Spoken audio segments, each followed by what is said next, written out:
Are you a dentist looking to replace your trusty old Volvo, but don't trust the new Volvo because China? China. Have you recently moved your tax accounting firm into a new office and you're looking to show off your success, but you don't really want to buy into the German brands because you're afraid of German repair bills? The Germans. Did you recently retire from your management position at Dunder Mifflin? Okay, it's happening. Do you know what an actuary is? No.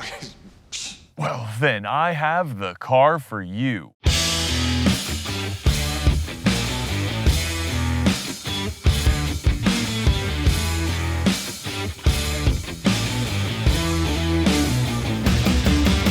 What's going on, everyone? Jax here, and all kidding aside, today I have the 2021 Lexus ES350 F Sport.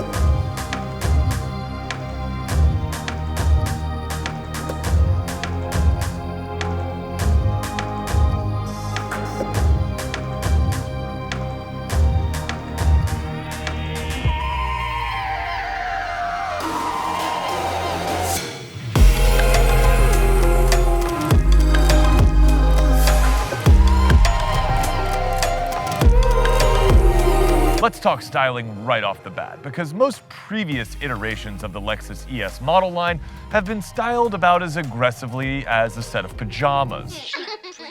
And for the first 5 generations, it was little more than a Toyota Camry that decided to start selling essential oils to free itself from the burdens of working a 9-to-5 job. Do you want to be your own boss? It was more blander than khaki-flavored Greek yogurt. That doesn't make sense. And it lowered owners' senses of self-esteem faster than shopping at TJ Maxx. But for the 6th generation, the Lexus ES model line switched to the Toyota Avalon platform, which had the immediate effect of nothing at all. And it remained a car devoid of any interesting characteristics except the expected peerless reliability and unequivocally amazing dealership experience. But then, along came lucky number 7, maybe. And with it, Lexus's signature spindle grille and sort of boomerang-shaped headlights. While the styling certainly doesn't completely alleviate the obvious front-wheel drive proportions of the Lexus ES, it certainly helps. The rear end actually has sort of the approximation of haunches over the rear wheels, which is an obvious lie, and the all-LED lighting elements, a $1,500 option, go a long way to help differentiate the ES from its lesser Toyota Avalon sibling. But allow me to point out that this F-Sport trim actually looks pretty good. The more aggressive front fascia, the 19-inch wheels, the little lip of a rear spoiler, really help to enliven the standard ES350 styling, helping it to be quite a bit more attractive than its utterly pointless Japanese rival, the Acura RLX, which still exists for some reason, though it isn't quite as subjectively handsome as most of its German rivals. Well, depending on how far BMW goes with this whole new grille thing. And while the ES350 isn't slow, it certainly won't be gaining any advantages in the powertrain department. Motivating the ES is a 302 horsepower V6, making 267 pound-feet of torque. It is certainly frugal, getting just over 30 miles per gallon on the highway, but power is sort of merely adequate for the class. And there's certainly nothing remarkable about the V6 other than it's quite smooth and makes some interesting growly noises when pushed. Not that you'll hear them very well, because the ES is supremely quiet inside. But in a world of turbocharged engines making plentiful torque at low RPMs, the V6 really has to be revved out in order to feel powerful, and that sort of contradicts the ES's expected clientele, if you kind of get my drift. Still, credit where credit is due. Lexus has gone to great lengths to make the ES drive in a more enthusiastic fashion. And it's certainly noticeable when you're behind the wheel. So here we are behind the wheel of the Lexus ES350 in F-Sport trim. And I'm in regular mode right now, which I'll call sort of comfort. They call it normal, but it definitely should be comfort mode because it is almost obnoxiously comfortable. It's a Lexus amazing. It rides buttery smooth. I will say there's a little bit more secondary motion when you go over some bumps and dips. It kind of cushions it, irons it out, but it does it with a little too much motion. I think sport mode is actually the sweet spot in this car. To me, the car should actually sort of default to what is sport mode, and then Sport Plus should be the more aggressive option, and then there should be like a comfort below that if you want even cushier sort of ride motions. But Sport feels like a good compromise. It's still Lexus magic, it's ultra smooth, it's definitely not going to be confused with any of the German brands, but I feel like it's more in line with what this car sort of looks like, a sort of more aggressive version of a pretty plush vehicle. Turning onto the handling road because of course I am. There goes the Genesis, which probably rides a little bit more sporty than this car. The engine in this car is the 302 horsepower V6. It is powerful enough, it's definitely not wanting for power, but it's not gonna knock your socks off. It's not gonna pin you back to the seat, and that's okay. I'm gonna turn it on to sport mode on the handling road here, see if that kind of irons things out a bit. Going around the first corner, the roll is fine, definitely what you would expect of a car of this size. This is a pretty large car, to be honest with you. But as you can probably tell, the ride is still extremely comfortable. I mean, this is sport mode, but honestly, this really should just be normal mode. It feels great on this road. Definitely ironing out the imperfections. And I think it's gonna control the secondary motions over this large bump, which is coming up. Yeah, that was a lot better in sport mode than in Sport Plus. I think it was much more effective at kind of keeping the body in check. Now, to be honest with you, the main difference between Sport and Sport Plus in this car really amounts to what I would say is more road texture, road kind of feel. Not necessarily feel in the steering or the suspension, you just feel more of the road surface coming through the suspension. It's definitely a little harsher, but not unpleasant. And it's definitely not as firm and sporty as something like a Genesis G80 or the German competition or something like that. Brakes are sort of typical Toyota Lexus. They stop the car fine, but they're a little grabby at low speeds, kind of mushy, not a ton of pedal feel. The steering actually has decent weight to it. It doesn't have a lot of feel. It's pretty numb, but it has a decent weighting. And I have to say, the F-Sport steering wheel is one of my favorites. I absolutely love the F-Sport steering wheel.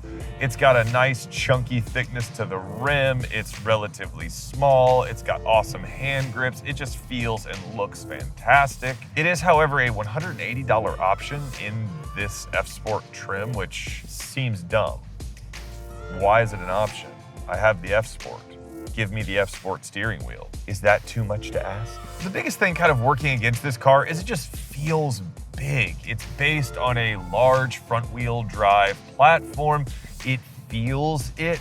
I think that's why sport mode should sort of be the default mode, because it really helps to button this car down. I honestly don't think it looks bad in this F-Sport trim, and I wouldn't mind driving this car. I don't think it has sort of the negative connotations associated with earlier ES models, but I want it to at least approximate a sort of sporty ride handling balance if it's gonna look a little bit more aggressive. And I'm not sure it really does in comfort mode at all. In comfort mode, I mean normal mode, it is definitely geared towards what you would expect the ES's more elderly clientele to be accustomed to. You're not gonna win any younger buyers over with a ride handling balance like that. I do think the F-Sport suspension, the adaptive suspension, is worth it as a $750 option for that reason. And really, that's a good value. It's 100% worth it. The 8-speed automatic is invisible, like you don't even really notice it. It will kick down when you prod it, especially in Sport and Sport Plus. That's the other thing I think is sort of missing from Sport and Sport Plus is I don't think the difference is great enough, especially in the sort of transmission and steering. It doesn't feel drastically different from normal mode. It really comes through the suspension more than anything, but I would like the steering to firm up a little bit more. Would like the throttle and the transmission to be quite a bit more aggressive in Sport Plus. I'll turn on Sport Plus right now. It definitely revs it out and holds the gears longer in Sport Plus. You definitely feel the road much more. A Sport Plus, I'm telling you, Sport Plus could actually be the sport mode of this car, and I would not mind one bit. This mode really hides the ES's mass and makes it feel a lot better. The steering feels better. I really think they could just level up everything one notch. Normal becomes comfort. Sport becomes Sport Plus. I guess the only complaint there would be that this loses some of the buttery ride quality, but I'm okay with that. Again, if you're chasing the younger clientele, maybe that's a worthy trade-off. It's really quite a bit more responsive in Sport Plus. That steering ratio, that turn is still slow though. Coming around this roundabout, definitely could be quicker. Let's mash it here going down and see what happens. A little bit of a delay. That V6 will get up and go, 267 pound-feet. It's got a little bit of power. Makes a decent noise while it's at it. Maybe all you need from this is normal mode and Sport Plus, to be honest with you. Yeah, it really irons out the suspension. If you have an ES350 in F-Sport trim, it should just really have this suspension as standard. I mean, you know, what's the point of having the comfort suspension if you're getting the F-Sport model? There has to be a sort of upgraded trade-off. If you don't want it, then don't get the F-Sport, get the standard ES. And if you prefer the looks of this one, then live with the suspension, or at least downgrade that to comfort. But this sport level feels like such a nice Goldilocks kind of compromise. So at the end of the day, no, this ES350 is not a sports sedan, and it really shouldn't be thought of as one. It's sort of playing at being a sporty performance sedan, but it's not really, and I don't think it thinks you think it is either, if that makes any sense at all. That was a lot of thinks in there, but I think it's trying to give you just enough. It's trying to give you just enough performance that you're willing to choose this over a more performance-oriented car. And maybe that's Lexus's smart play here. When you're looking in this $50,000 range, this car has quite a bit of equipment. Obviously, my driving position at 6.5 feet tall is perfect. The seats feel fantastic. I love the steering wheel. It really makes a strong case for itself, even though I am really not its target audience. But it can be enjoyable enough to drive. And is that enough to recommend it for someone like me, or maybe someone like you if you're watching this channel? I don't know. Now, if you're like my dad, maybe this is enough. Maybe this is more than enough. But he likes to pretend he's sporty too. He has a Corvette. I'm just kidding. Hey, Dad. Yeah, I haven't gotten deep enough into the menus, but if I could program this to just default to sport mode every time I turned on the car, I probably would, and leave Sport Plus as sort of the, hey, I'm just gonna play around, have a little bit of fun option, but you wouldn't take this up to the mountains or anything like that. This sport mode is the mode that I would drive it in 99% of the time. It is the mode I've been driving it in the most often, to be honest with you. Comfort mode's just a little too squidgy, a little too soft, a little too flopsy-mopsy, a little too bouncy-wouncy, a little too Charmin Snuggles pillow top mattress. Now that I think about it, I'm sure there's some kind of fuel economy penalty for driving in sport, because it's definitely holding gears just a bit longer. It's not like Sport Plus where it's like I'm gonna hold this gear straight out, but it's definitely holding the gears longer than in normal mode where it just upshifts to like freaking 8th gear right away. I mean, the question that I'll pose to you is, do you think that having access to a Sport and Sport Plus mode would give you the dynamic satisfaction enough that you would consider buying an ES, especially considering the way it looks now. It does look significantly better. You feel it would be satisfying enough to drive. I can absolutely assure you that no one will be disappointed by the ES350 F Sport's interior, especially the glorious heated and cooled F Sport seats, which are fantastic. The leather feels rich and supple, and the aluminum metal trim is meant to evoke the pattern on Japanese swords, which is awesome. This test car is equipped with the optional Mark Levinson audio system that comes packaged with the navigation system, which is completely pointless. More importantly, it comes with the ginormous 12.3-inch infotainment screen, as well as 17 speakers pumping out 1,800 watts of audio perfection. It's worth the $2,900 price tag for the display and the audio system alone, which sounds incredible. You don't have to be an audiophile to enjoy it, but I cranked on my sort of audio test track, which was the opening theme song to The Mandalorian, and it sounded utterly exceptional on it. Did you see the season finale of season 2 of The Mandalorian? Oh my God, you don't even know what you're missing. I can't even believe they brought back— No! God, please, no! No! The competition in this price range is stiff, and while I certainly think the ES350's interior is nice enough for this class, assembly quality is typical Lexus perfection, and the interior is quieter than a moth whisper. There's no real revolutionary technology or digital instrument cluster, which is fast becoming the norm, like it or not. Like it, like Audi's virtual cockpit, or not, like BMW's ugly virtual cockpit. It's up to you. The ES350's interior sort of generalized excellence, if that makes sense, with the long-term benefit likely being long-term reliability, which I completely understand as a selling point with a car like the ES. But don't expect some of that techno wizardry that you see in the German brands. The ES still is rocking the kind of LFA-inspired gauge cluster, but ultimately it's kind of a party trick and it's not especially revolutionary. It does still look cool though, I have to admit. I'm a fan of that one. So should you buy a Lexus ES350? Well, that honestly depends on what you think you're getting into. As an ultra-reliable and comfortable luxury cruiser that has just enough dynamic ability to keep you from pointing its Lexus spindle grille at the nearest bridge support, I would say the ES350 F Sport delivers. With the right combination of options, it's really kind of a bargain compared to some of its German competitors. And it still comes with the associated whiff of prestige one desires when buying into a luxury brand.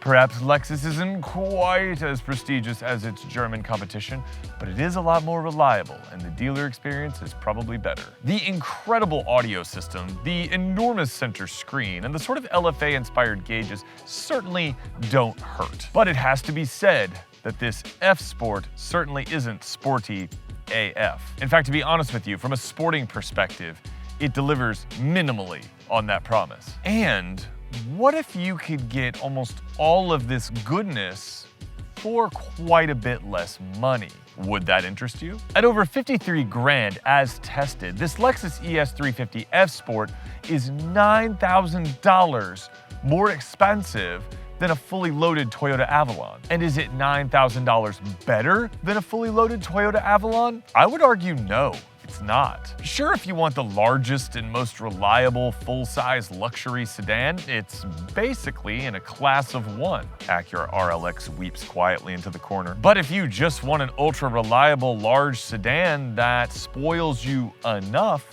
then the Avalon might be enough. And if you want that large sedan with just a touch of sporty flair, kind of like this F Sport model, you might want to check out the admittedly silly, but also kind of weirdly awesome Avalon TRD model. I'll be testing that car in a couple of weeks, so check back here to see if the Avalon TRD actually makes a case for itself when compared to the Lexus ES350 F Sport, to see if I'm right, or maybe I'm just full of crap, which is always a distinct possibility. Guys, as always, thanks so much for watching. I want to give credit where credit is due. For a long time, the Lexus ES350 has been an incredibly boring car, and we all sort of associate it with sort of Lexus's more elderly clientele.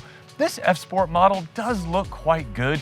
And it does have a host of compelling features and options. It certainly doesn't feel as associated with sort of that older demographic as previous iterations of the car, but you shouldn't confuse it with sort of a German sports sedan either. It exists in its sort of own unique class, but it's worth checking out if outright sportiness is not your sort of primary objective or reason for buying the car. I really appreciate you watching this video. I hope that you had a happy holidays. I'm filming today is like the day after Christmas. I hope your holiday season was full of laughter, love, and hopefully not too much stress due to the ongoing pandemic and sort of economic woes. I hope you found some measure of comfort in the holidays and was able to spend it responsibly with family and friends. Until next time, please ride safe, definitely drive safe, and I will catch you in the next review. All right, take care. Peace.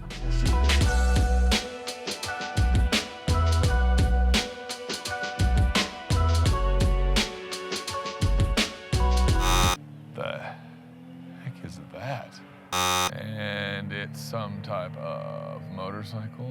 Yeah, I don't know what that is. It's like a parade of cars all coming in at the same time. They all suck too. Jesus Christ, kid, do you need to count down your rocket blast off as loud as you can?